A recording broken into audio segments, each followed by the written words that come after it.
Hello दोस्तों, स्वागत है आपका हमारे इस YouTube चैनल पे। दोस्तों, कहानी को शुरू करने से पहले एक ज़रूरी बात, अगर आपने चैनल को सब्सक्राइब नहीं किया है तो पहले आप जल्दी से चैनल को सब्सक्राइब कर दीजिए ताकि आपको हमारी नई नई कहानियों की जो नोटिफिकेशन है वो आपको सबसे पहले मिलती रहे। तो चलिए बढ़ते हैं हमारी आज की कहानी की तरफ। कार अपनी पूरी रफ्तार से सड़क पर दौड़ती चली जा रही थी। चटक लाल रंग के दुल्हन के जोड़े में सिमटी हुई सिमरन की आंखों में मायके से विछोह के आंसू झिलमिला रहे थे। उसे ऐसा लग रहा था जैसे कार जिस प्रकार आगे बढ़ रही थी उसकी नादानी कहीं पीछे छूटती जा रही थी और वह जिम्मेदारियां ओढ़ने के करीब पहुंचती जा रही थी। उसका पति विनय लगातार बातचीत के माध्यम से उसका मन बहलाने की कोशिश करने में लगा था। 3 घंटों का सफ़र तय करने के बाद कार एक बड़ी सी पुश्तैनी हवेली के सामने जाकर रुक गई। सिमरन ने कार की खिड़की से झांककर देखा। हवेली पारंपरिक तरीके से सजी धजी हुई उसके स्वागत में खड़ी थी। हवेली की रौनक को देखकर ऐसा लग रहा था जैसे कि उसके रख रखाव पर बहुत ध्यान दिया गया है। सिमरन को बताया गया था वह हवेली उनके पुरखों की धरोहर है।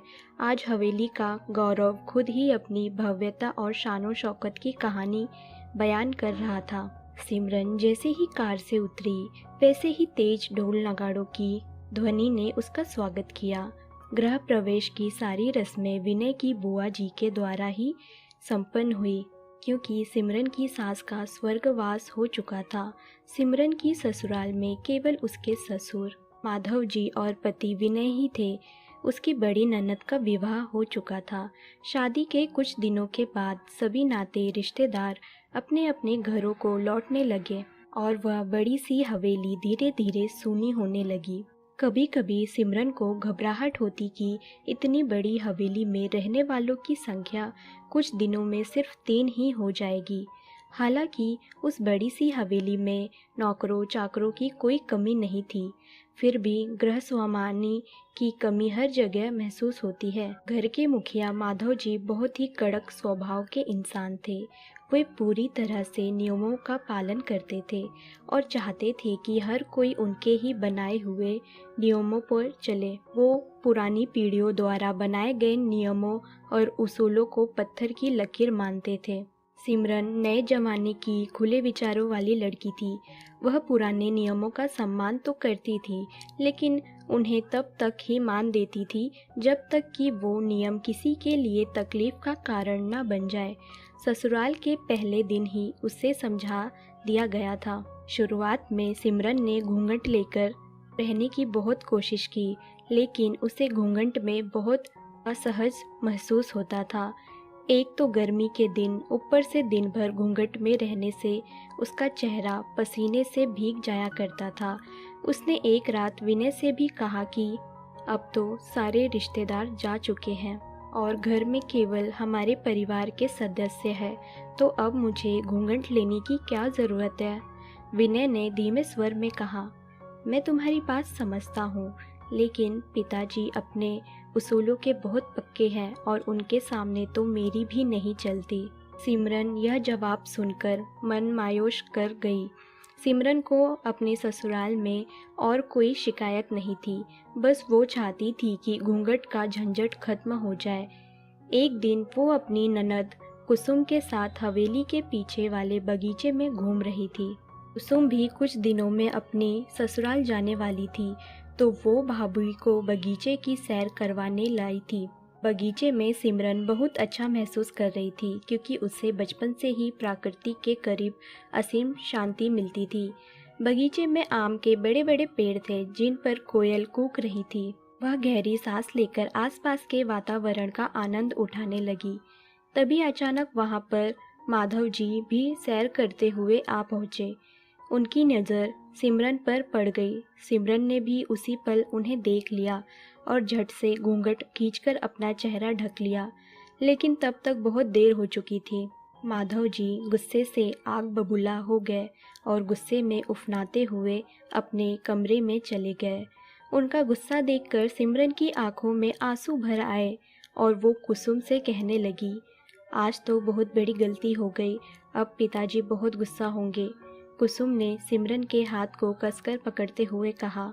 कुछ नहीं होगा भाभी, आप डरिए मत, मैं हूँ ना, आप मेरे साथ चलिए। अपनी भाभी को माधव जी के कमरे के बाहर ही छोड़कर कुसुम अकेले ही माधव जी के पास गई। गुस्से में उनका चेहरा लाल हुआ पड़ा था और वह अपने आराम कुर्सी पर बैठे हुए खिड़की से बाहर देख रहे थे। कुसुम आगे बढ़कर उनके पास घुटनों के बल बैठ गई और मुनहरते हुए बोली, पिताजी आप नाराज हैं क्या? उन्होंने गुस्से से जवाब दिया, नाराज नहीं हो तो क्या करूं मैं? ये क्या बेशर्मी है, 4 दिन हुए नहीं ससुराल में आए हुए और बहू चेहरा उघाड़े घूम रही है। तभी कुसुम शांत स्वर में बोली, तो क्या हुआ पिताजी, मैं भी तो बिना घूंघट के रहती हूँ ना। माधव जी ने कहा, तुम तो बेटी हो इस घर की, वो तो बहू है ना। कुसुम ने उनके चेहरे की तरफ देखते हुए कहा, आपको मेरी बात शायद बुरी लगी, लेकिन मैं आपसे कुछ बात करना चाहती हूँ। मैं तो ससुराल में भी घूंघट नहीं लेती पिताजी। शादी के बाद मेरी सास ने पता है क्या कहा था? उन्होंने कहा था कि घूंघट भले ही मत लो, बस दिल से इस परिवार को अपना मान लो। हमें तुम्हारे दिल में अपने लिए थोड़ा सा सम्मान और प्यार चाहिए। ये तुम्हारा ही घर है, यहाँ तुम पर कोई बंदिशें नहीं लगाई जाएगी। तभी माधव जी ध्यान से बेटी की बातें सुन रहे थे। कुसुम ने आगे कहा, शादी के बाद से ससुर ही पिता समान बन जाता है, तो पिता के सामने पर्दा करने की क्या ज़रूरत है? आप भाभी को एक बहू के रूप में नहीं बल्कि एक बेटी के रूप में देखिए। फिर देखिए आपका गुस्सा कैसे पल भर में गायब हो जाता है। वो भी आपकी बेटी जैसी है। शादी के पहले एक लड़की कितना मुक्त जीवन जीती है, वो अपने माता पिता की लाडली होती है, लेकिन शादी के बाद उसे इतने नियमों में बांध दिया जाता है कि वो खुली हवा में सांस भी नहीं ले पाती। इज्जत तो नज़रों में होनी चाहिए, प्यार और सम्मान दिल में होना चाहिए। इसका घूंघट से कोई संबंध नहीं है पिताजी। अगर भाभी आपके कहे अनुसार घूंघट ले और दिल से आपकी इज्जत ना करे तो आपको कैसे लगेगा? बुढ़ापे में बेटी से ज़्यादा बहू ही ध्यान रखती है, क्योंकि हर वक्त वही आपके साथ रहेगी। बेटियां तो अपने ससुराल चली जाती है, तो फिर बहू को बेटी की नज़र से देखने में क्या बुराई है पिताजी? थोड़ी देर सोचने के बाद उन्होंने कठोर आवाज़ में कुसुम से कहा, जाओ जाकर बहू को बुला लो। इस घर में मेरे बनाए हुए नियम ही चलेंगे। सिमरन जो बाहर खड़ी सारी बातें सुन रही थी, वो उदास हो गई। कुसुम भी सिर झुकाए हुए धीमी गति से चलती हुई बाहर आई और सिमरन को लेकर अंदर पहुंची। दोनों का दिल टूट चुका था, क्योंकि उन्हें लग रहा था कि इतना समझाने के बाद भी माधव जी कुछ नहीं समझ पाए। माधव जी अपनी जगह से उठे। सिमरन का दिल धक धक करने लगा, ना जाने क्या होने वाला था। माधव जी सिमरन के पास पहुँचे और उसका घूंघट हटाकर उसके सिर पर प्यार से हाथ फेरते हुए बोले, आज से तुम्हें चेहरा छुपाकर रहने की कोई ज़रूरत नहीं है बेटी। इस घर में जैसे कुसुम रहती है वैसे तुम भी रहो, क्योंकि अब ये घर तुम्हारा है। तुम भी अब इस घर की बेटी हो। उनकी बात सुनकर सिमरन और कुसुम हर्ष से भाव विभोर होकर उनके गले लग गई और माधव जी प्यार से दोनों का सिर सहलाने लगे। आज उन्होंने अपनी बहू को बेटी मान लिया था। अपनी बहू की भोली सी मुस्कान में अपनी बेटी की मुस्कान ढूंढ ली थी। आज उन्हें यह महसूस हो रहा था कि एक बेटी को विदा कर चुके तो क्या हुआ, आज उन्हें दूसरी बेटी भी मिल गई थी। दोस्तों, आपको क्या लगता है, क्या घूंघट लेना एक अच्छे चरित्र का पैमाना होता है? आखिर बहू भी तो एक बेटी है।